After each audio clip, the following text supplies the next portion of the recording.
Eu sei que quando a gente fala de Europa, como a gente falou no Fora do Éden sobre Portugal, ou já falou outras vezes aqui sobre as igrejas lá no Velho Continente, é um costume que a gente pense que o estado da igreja evangélica, da igreja protestante lá é de igreja diminuindo, do secularismo aumentando, do islamismo dominando a Europa. Mas, nesse ano, por 2 vezes, o aumento do número de igrejas evangélicas lá na França já apareceu aí nos grandes jornais e revistas. Uma vez foi numa reportagem do Le Monde, o jornal lá da França, que destacou que pela primeira vez os evangélicos tiveram representante na posse do Macron, o presidente que assumiu faz poucos meses aí.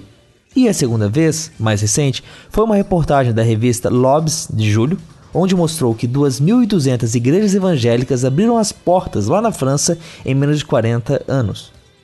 Para entender as causas desse crescimento e conhecer mais a realidade de lá, falamos com Matheus e Mariana, missionários aqui do sul do Brasil, que já passaram 1 ano lá na França e estão voltando esse ano para continuar um trabalho missionário com universitários. Bom, Matheus e Mariana, muito obrigado por estarem aqui com a gente, estarem dando essa entrevista pro Fora do Éden, nos ajudando a entender como é que estão as coisas lá na França. Como é que vocês veem isso? No tempo que vocês passaram lá, vocês ouviram o pessoal falando desse aumento mesmo? Como é que é? A gente vai falar, logicamente, a partir da experiência que a gente teve, né, lá no Oeste, lá em Nantes, e a gente talvez não tenha tido um contato tão próximo com essa realidade que a gente tem de evangélicos, né? Essa imagem que nós temos do mundo evangélico no Brasil, que isso é geralmente muito diferente mesmo. Nós estamos vinculados lá na França com uma denominação que é mais histórica, e logicamente o número dos protestantes históricos, eles vem caindo, né? Então a gente percebe que talvez realmente seja uma coisa muito recente. A gente tem falado um pouco dessa questão da imigração, mas eu não acredito que seja somente a questão da imigração que tem levantado os números de evangélicos, né, na Europa, na França, porque, como você falou da questão dos muçulmanos, por exemplo, estima-se que metade desses refugiados que chegam na Europa hoje sejam muçulmanos. E não dá para dizer que a outra metade sejam cristãos que teriam essa força missionária, né? Mas então o que eu acho que realmente vem acontecendo nos últimos tempos vendo a Europa justamente como um campo missionário e investidas de muitos países que fazem parceria com a França e enviam missionários para lá, né? Algumas iniciativas locais também, que é justamente o projeto que a gente vai trabalhar, mas acho que justamente a questão de se ver a Europa hoje como um campo missionário. Talvez vale fazer uma distinção, porque na França eles fazem uma pequena divisão entre evangélicos e os que são da linha mais tradicional, que seriam os reformados. Então seriam os protestantes, que são das igrejas mais históricas, como luteranos, entra a linha presbiteriana. Então eles fazem essa distinção, né? Os reformados, os evangélicos seriam essas igrejas que são talvez um pouco mais livres, e entra também essa questão de alguns pentecostais, né? Algumas igrejas pentecostais. Então lá eles fazem uma distinção entre essas duas linhas, né? Então é diferente do Brasil, que toda igreja que não seria católica é chamada de evangélica, né? Aqui todos são evangélicos. Lá eles fazem essa pequena distinção, mas na França também existe uma federação das igrejas protestantes e evangélicas, né? Então também, no final, acaba indo tudo no mesmo saco, vamos dizer assim, mas eles fazem essa pequena distinção. Mas uma das coisas que o Matheus falou, e eu também queria reforçar, que isso foi uma coisa que a gente viu muito claro lá, que é a questão de que tem muitos missionários com parcerias de outros países, assim, que estão lá financiados até mesmo por igrejas de outros países. Existem missionários americanos, o nosso caso, né, que é uma parceria com o Brasil e também com a Noruega, tem algumas ações missionárias que não partem da igreja francesa, mas do mundo para a França, assim. Então, acredito que isso também seja um dos fatores que contribuem para esse aumento de evangélicos na França, essa ação missionária da igreja do mundo naquele local. Não tanto uma ação da igreja local indo à frente, mas sim uma influência de irmãos de outros países indo até a França e pregando lá o evangelho. Acho que muito isso, mas também não dá para dizer que não existem iniciativas locais, né? Como eu falei, esse projeto Sim, não. Onde nós vamos participar é uma iniciativa de uma denominação local, como existem outros na denominação que nós sabemos, né? Mas eles justamente tentam essas parcerias, então é muito comum você ver pessoas de outros países contribuindo na denominação. Né? Sim, mas no tempo que vocês estiveram lá, aquela ideia de Europa e o racionalismo vindo e dominando tudo e não sobrando espaço para religiosidade nenhuma, principalmente não o cristianismo. Vocês sentiram isso no tempo que vocês estavam lá, conversando com as pessoas e no dia a dia? Ou a experiência de vocês foi numa outra linha? Não, é perceptível esse racionalismo e essa, vamos por assim, essa rejeição à religião. É muito forte isso, e inclusive a sociedade francesa, né, falando de franceses, eles são, a gente pode dizer assim, talvez seja forte dizer isso, mas doutrinados a ter um pensamento racionalista e dizer que a religião é burra, por exemplo, falando de uma maneira bem grosseira, né? Então, lidando com, por exemplo, a gente conversava com jovens, com crianças, você vê que esse pensamento, ele vem de casa, muitas vezes, ele vem do ensino, da escola, de tudo que eles leem, então é uma coisa muito forte mesmo. Né? Mas ao mesmo tempo, até eu estava conversando com o Matheus antes, ao mesmo tempo que existe essa rejeição à religião, o francês ele é um ser humano como qualquer outro, né? Então ele, de certa forma, ele é místico. Ele pode não crer na religião, mas ele vive uma certa espiritualidade, de ter muitas superstições e tal, né?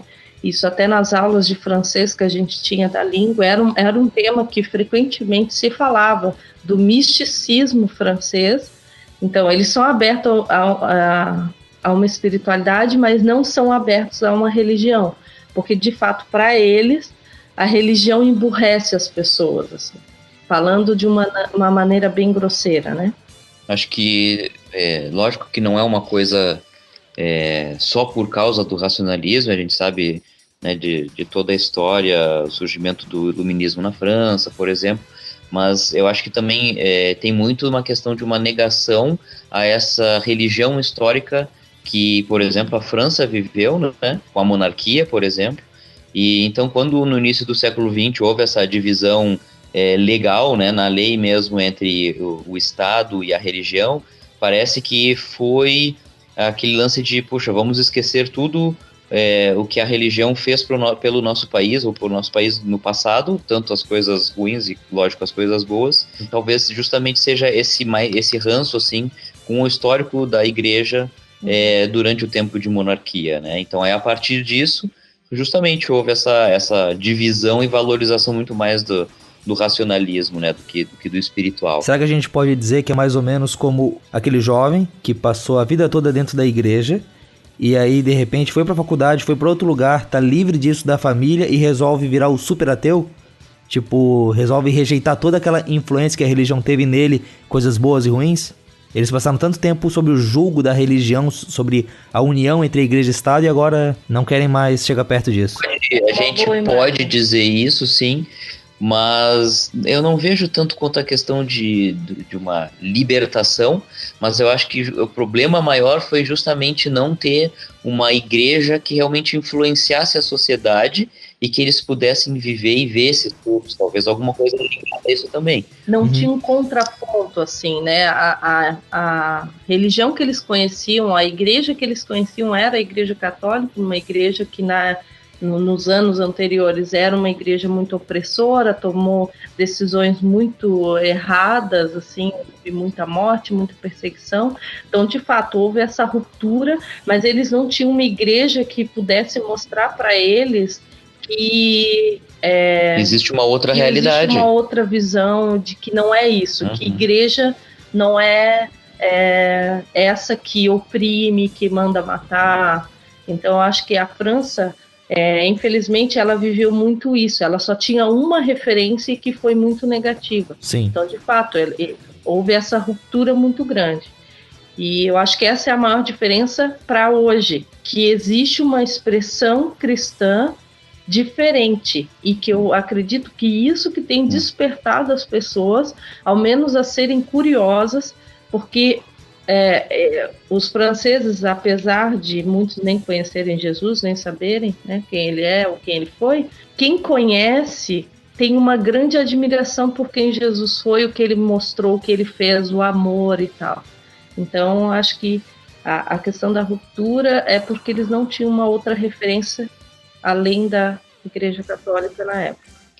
Até a gente podemos falar um pouquinho da Igreja Protestante, assim, né? É claro que a França foi um dos berços da Reforma Protestante, mas a maneira como a Igreja sobreviveu durante esses anos de perseguição do catolicismo fez com que justamente os protestantes permanecessem, digamos assim, escondidos, mesmo que tivessem sido pessoas influentes, né? Por exemplo, essa lei de divisão de tornar o Estado laico, ela foi muito influenciada pelos protestantes, só que eles nunca tomaram uma posição de tornar pública a sua fé, entende? Então tem muito aquele lance de, você tem a sua fé, tudo bem, beleza, você vive no privado, mas isso não se torna público, né?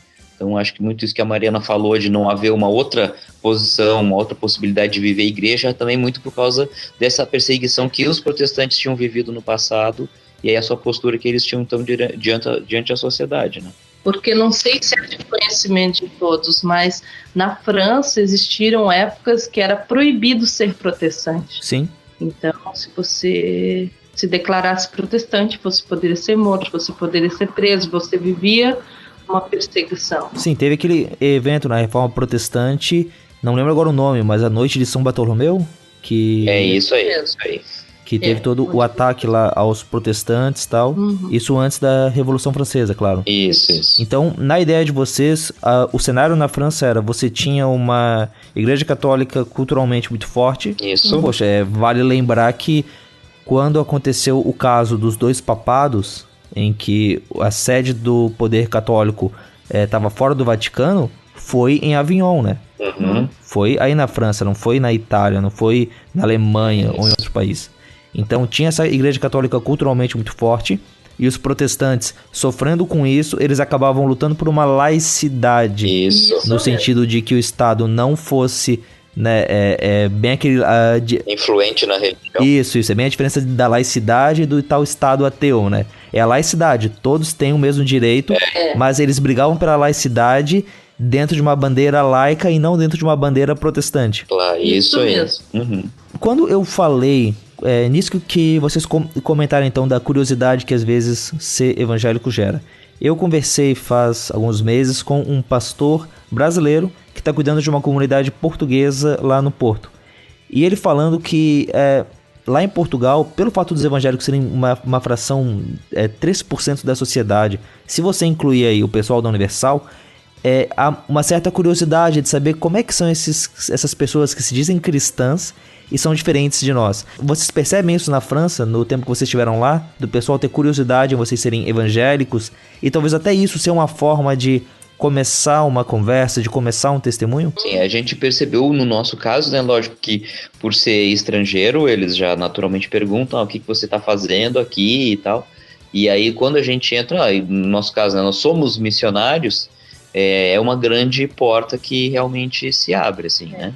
Eles são muito curiosos e de fato é uma grande ponte que a gente tem de conversa, e a gente teve essa experiência em vários momentos, porque eles são curiosos em saber, em entender. O francês em si, ele é um cara que ele é muito crítico, ele tem bastante argumentos, mas ele não é um crítico ignorante, ele não critica sem conhecer.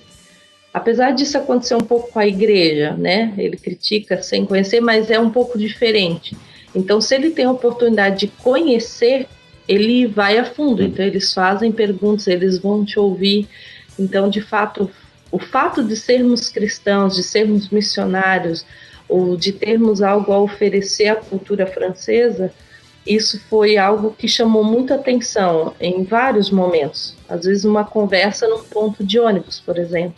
de as pessoas perguntarem o que vocês fazem na França, e dali a gente tem a oportunidade de expor, de conversar, de responder perguntas, e muitas vezes até de expor a mensagem do Evangelho, né? Então, eu acredito que seja isso, até porque não se tinha muito isso antes, né? Era uma coisa que hoje aumentou um pouco esse movimento, essa quantidade de pessoas talvez que expressam a fé cristã. Então, para eles já era uma curiosidade. Mas dentro da igreja, as pessoas que iam visitar a igreja, os novos membros que chegavam, tinha o caso da pessoa vir, talvez nem pelo testemunho de vocês, mas pelo testemunho dos membros lá mesmo, vir pela curiosidade e acabar ficando? Vocês viram algum caso desse? Olha, eu acho que assim, a gente tem que, de novo, pensar assim, a gente não estava numa igreja que, digamos assim, era tão diferente, né? A gente estava numa igreja histórica.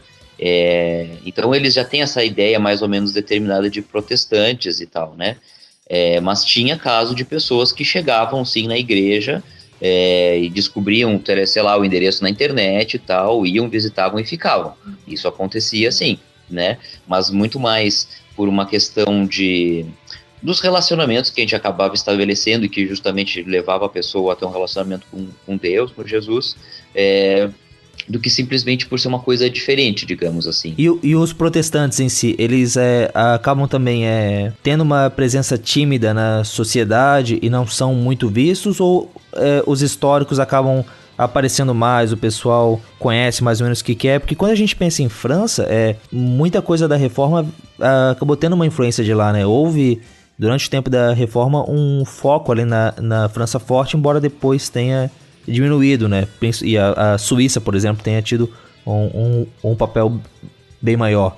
Como é que vocês veem que os protestantes são vistos? É claro que, como você falou, né, tem todo esse histórico do protestantismo na França, mas o que a gente tem que entender é que, como a gente sempre fala, né, os católicos nominais, existem também os protestantes nominais. Claro. Então, apesar de ser uma alternativa à igreja católica, muitos dos protestantes, como eu falei, ficaram um pouco retraídos, nunca tiveram essa visão mais de ter um evangelismo mais ofensivo, digamos assim, né? De ser mais missionários. É muito difícil eles terem esse tipo de ideia, por causa até da questão do proselitismo que se instituiu na França depois da questão do Estado laico. Mas, por outro lado, essas ligações todas que existem entre iniciativas do Estado com o governo, por exemplo, existe muita coisa que acontece com a igreja protestante, né, com a igreja reformada, por causa dessa história também, né? Então acho que a gente pode perceber pelos dois lados, assim, né? Então, por exemplo, na igreja local onde nós trabalhávamos, existe, digamos assim, o departamento de diaconia da igreja, ele é independente, justamente para poder haver uma ligação com o Estado, né, que então não seja diretamente do Estado com a igreja. E aí eles utilizavam disso justamente para servir a refugiados, a partir do departamento de diaconia da igreja, então que tem essa ligação com o governo, né? E de certa forma, o que a gente percebeu que o movimento que existe no Brasil, onde geralmente as igrejas históricas são menos atrativas, as pessoas às vezes têm muita dificuldade até em conhecer.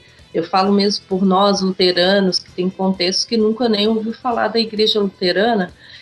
Lá existe um movimento contrário, assim. Se as pessoas pensam assim, eu tô curioso, eu quero conhecer essa fé cristã que não seja católica, né? Eu vou conhecer os evangélicos ou os reformados.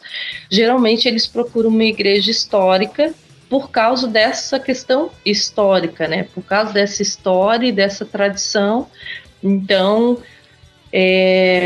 a gente viu muito esse movimento tinha muita gente na igreja, a gente tinha a gente tirava esse tempo de perguntar como que as pessoas chegaram à igreja e tal, e tinha muita gente que chegava porque, eu ouvi no site, eu estava procurando uma igreja e eu queria conhecer e decidi vir aqui porque tinha lá no site. Então a gente via muito mais esse movimento de talvez seja mais seguro ou não tão diferente para eles, né? Então, e ao mesmo tempo chegando na igreja eles eram muito bem acolhidos e muitos ficaram. A gente tinha amigos que eram católicos não praticantes e que de repente, eu vou lá na protestante ver como que é o negócio, e que estão até hoje, depois tiveram suas vidas transformadas pelo evangelho e hoje servem na igreja protestante. Legal.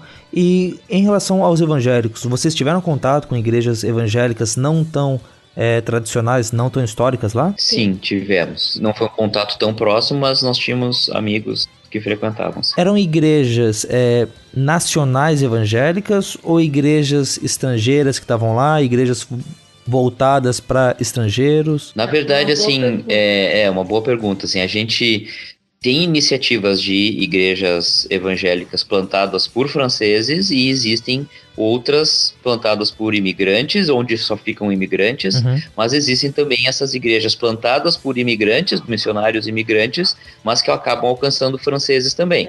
Então, acho que a gente teve contato. Tinha uma menina, nossa amiga do grupo de jovens onde a gente frequentava, onde a gente trabalhava, que, na verdade, ela congregava numa outra igreja que foi justamente plantada por, acho que americanos, mas que alcança franceses hoje, né? Então, nós tínhamos esse contato. No prédio onde nós trabalhávamos, a igreja aluga para outras congregações, mas que muitas vezes acaba acontecendo isso de imigrantes que chegam lá e só acabam alcançando imigrantes.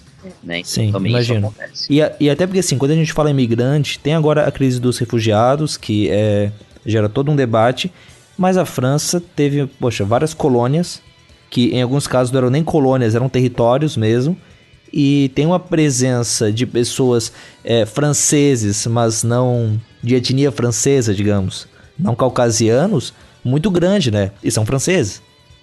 Então, vocês percebiam que, por exemplo, esse pessoal que era oriundo das colônias, oriundo de territórios fora aí da Europa, ia mais nas igrejas evangélicas, ia mais nas igrejas históricas? Isso.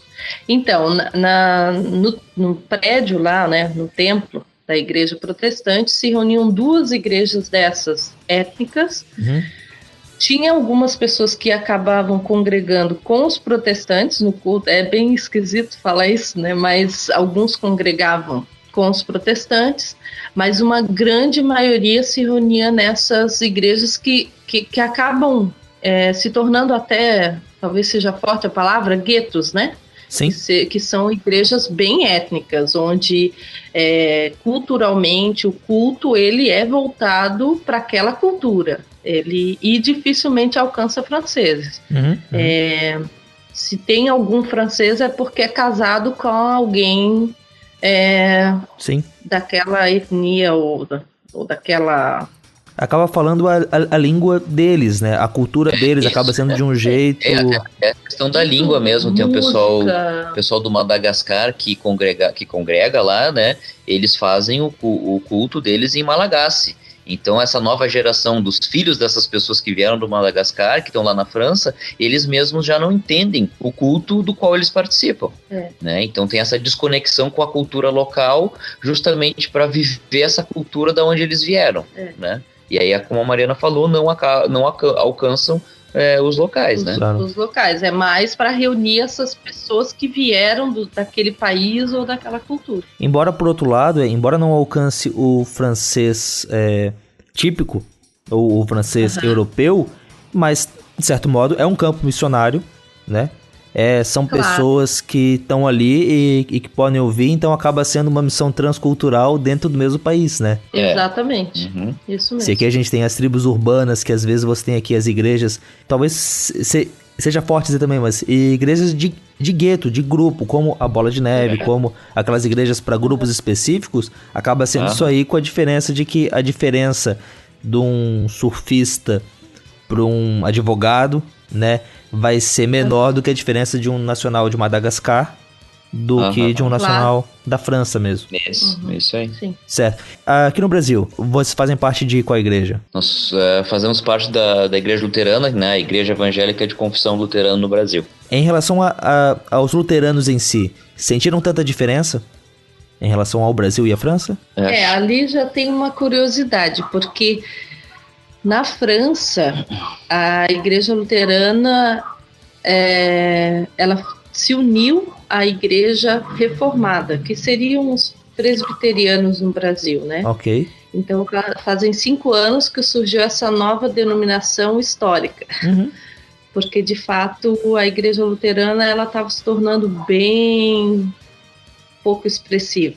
Então, houve essa união, né? Então, lá agora, essa nova denominação se chama Igreja Protestante Unida da França.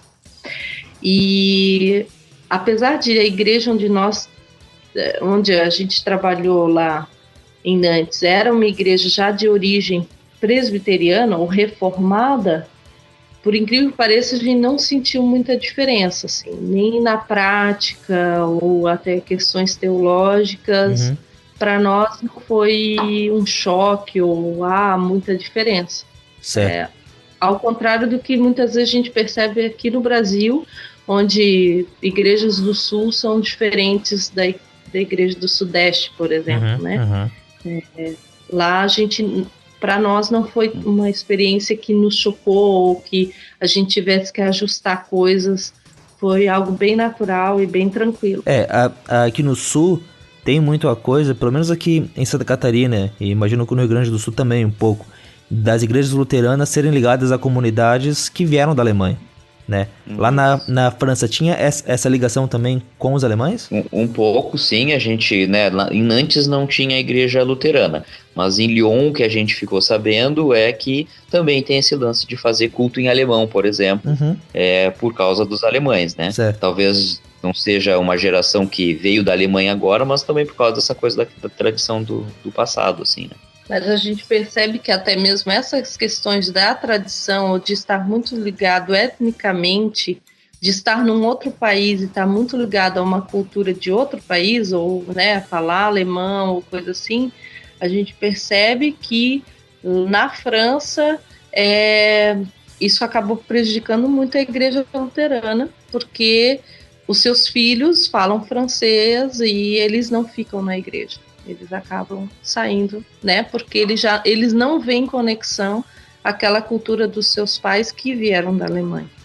Então, e talvez isso, até falando um pouco das igrejas evangélicas que a gente falou antes, mais étnicas, talvez essa seja uma observação, ou talvez seja um pouco uma preocupação, enquanto que hoje eles continuam alcançando essas pessoas que acabam vindo desses países e alcançam, mas ao mesmo tempo os seus filhos já estão totalmente ligados a uma outra cultura e já não se encaixam mais naquela cultura que eram dos seus pais ou dos seus avós. Né? Sim, tanto por uma questão de cultura quanto por uma questão de linguagem. O fenômeno, que é muito comum aqui no Brasil, de filhos de crente às vezes não se encontrarem dentro das igrejas, e às vezes até se encontrarem dentro de outras igrejas, isso. Se aqui é mais por uma questão às vezes da própria rebeldia da juventude, aí também pode ser por essa questão cultural. Claro, isso mesmo. De não se adaptarem. Olha só. E em relação aos evangélicos em si, aí as igrejas fora do ramo histórico, como é que vocês veem comparando o cenário que a gente tem aqui evangélico no Brasil, né? Por exemplo, o Evangelho da Prosperidade faz sucesso aí na França como faz aqui no Brasil? Acho que assim, a maior diferença assim, para nós foi perceber o número de igrejas, assim, né? Isso é muito, muito, muito menor, assim, acho que tem tanta igreja no Brasil hoje, de tudo que é tipo, de tudo que é jeito, em tudo que é lugar, né? Antes de servir na França, a gente tinha trabalhado um tempo como missionários em Passo Fundo, no norte do Rio Grande do Sul, e era impressionante a quantidade de igrejas que tinha naquela cidade que tem pouco menos de 200 mil habitantes, né? Então isso é uma coisa que realmente a gente choca.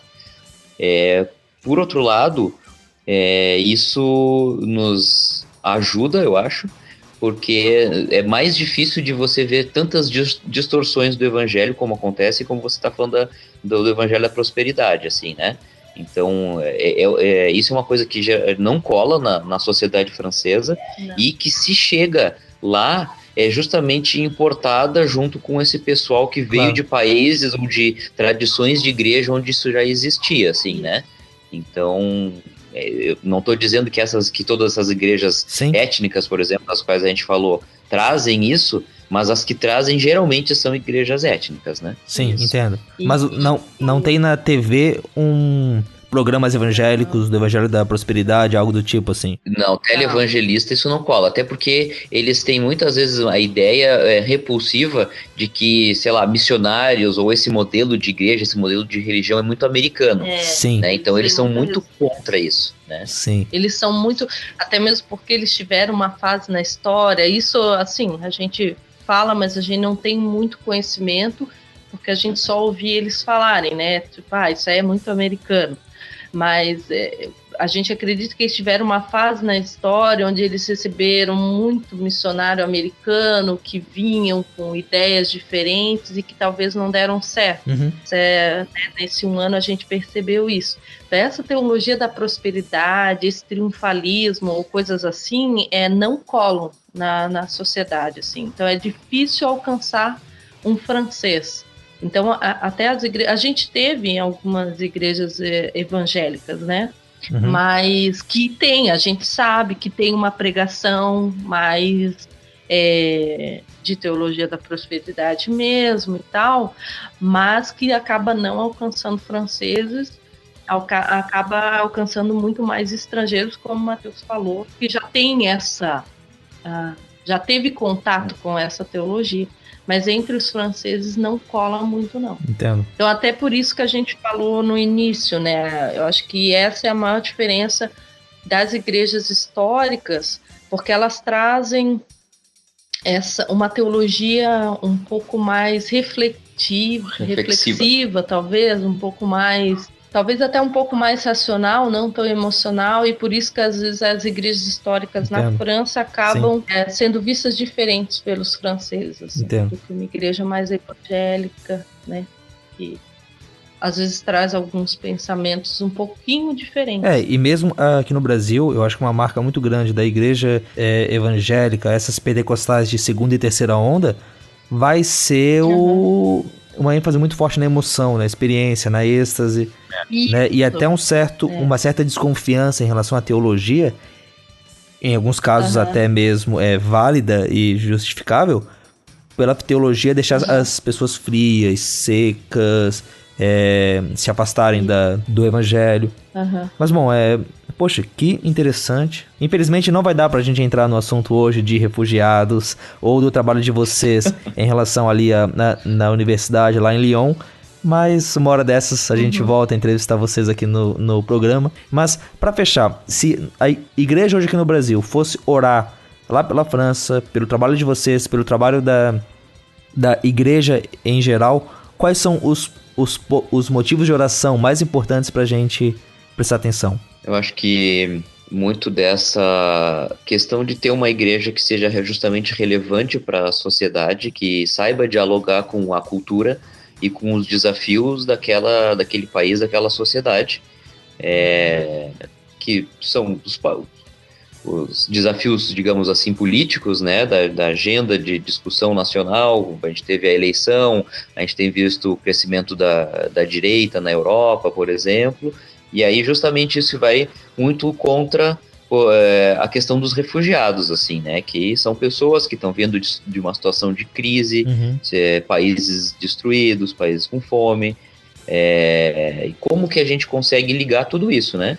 É uma igreja relevante que saiba dialogar com os locais, mas que ao mesmo tempo está aberta para acolher os refugiados, por exemplo, saiba dialogar com o Islã, por exemplo, né? Muitos muçulmanos, muito mais muçulmanos do que evangélicos na França, por exemplo, né?